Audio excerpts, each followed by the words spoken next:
Hola, mi nombre es Luis Mario Martínez Oyarzabal y hoy vengo a hablar sobre el crecimiento continuo. Bueno, el crecimiento continuo o crecimiento económico refleja el incremento de renta, de valores o bienes tanto de un país como una región en un periodo específico. Se da en la época en que la economía marcha bien, existiendo el crecimiento cuando hay una crisis económica. El crecimiento continuo también se entenderá como una balanza comercial favorable, que conducirá como consecuencia directa a los habitantes de ese país tengan una mejor calidad de vida. Para medir este tipo de crecimiento se tomará en cuenta el porcentaje de aumento de Producto Interno Bruto real asociado a la productividad. Según los expertos, dicha productividad dependerá del PIB por capital, es decir, del ingreso por habitante que tenga la región o el país. El crecimiento continuo es un término que comienza a aparecer cerca de 1800. Hasta esa fecha el PIB por persona era muy bajo y por ende no se consideraba un aspecto a estudiar. Cuando se empieza a analizar el crecimiento continuo, se partió en dos categorías. La primera cuando el aumento se da por el crecimiento de la renta y la segunda cuando era generado por el aumento de la productividad. Los modelos teóricos que comenzaron a explicar el crecimiento económico fueron los modelos neoclásicos del crecimiento tradicional o crecimiento de Solow y el consenso de Washington. El crecimiento de Solow fue un crecimiento tradicional que surgió para poder explicar lo que ocurría en el crecimiento continuo a partir del análisis. Entonces se logró diferenciar la renta per capital utilizando parámetros exógenos cuando estaban en juego diferentes factores. Según el modelo de Solow, todos los crecimientos eran pre-capital. Surge del proceso tecnológico. También se afirma que el crecimiento es exógeno, a partir de un principio con un valor concreto. El defecto de este modelo radicaba en que no podría definir con exactitud cómo o por qué crecen las economías. El consenso de Washington, por su parte, el consenso de Washington provino de la publicación que aparece en los años 90 firmada por John Will Washington. Ahí se establecía el crecimiento de los países estaban vinculados a la estabilidad macroeconómica, a la distribución de los recursos por el mercado y a la apertura internacional de los mercados.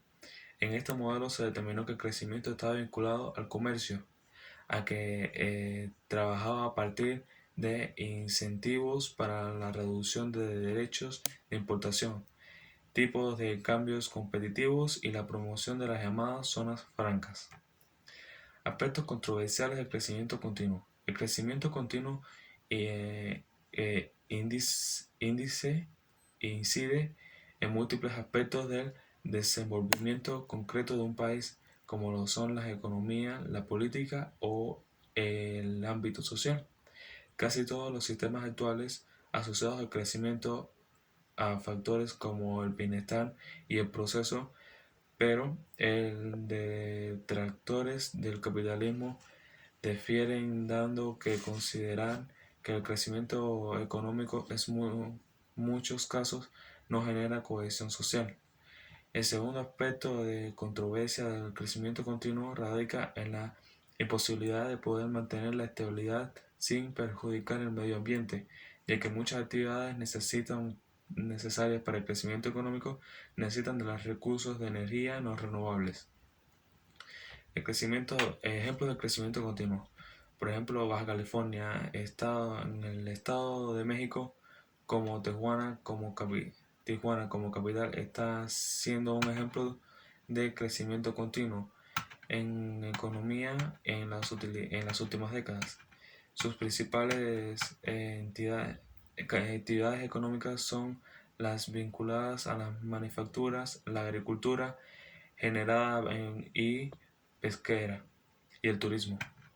El origen de este crecimiento continuo lo apareció El Acuerdo Norteamericano de Libre Comercio firmado en 1994 por México, Canadá y los Estados Unidos, y en lo que es por fin muchas restricciones a la hora de intercambios de bienes. Baja California, gracias a su posición geográfica y su industria, salió muy bien beneficiada, generándose un gran clima laboral. Indonesia sería otro país donde se utilizó el crecimiento continuo entre 1997 y 1998.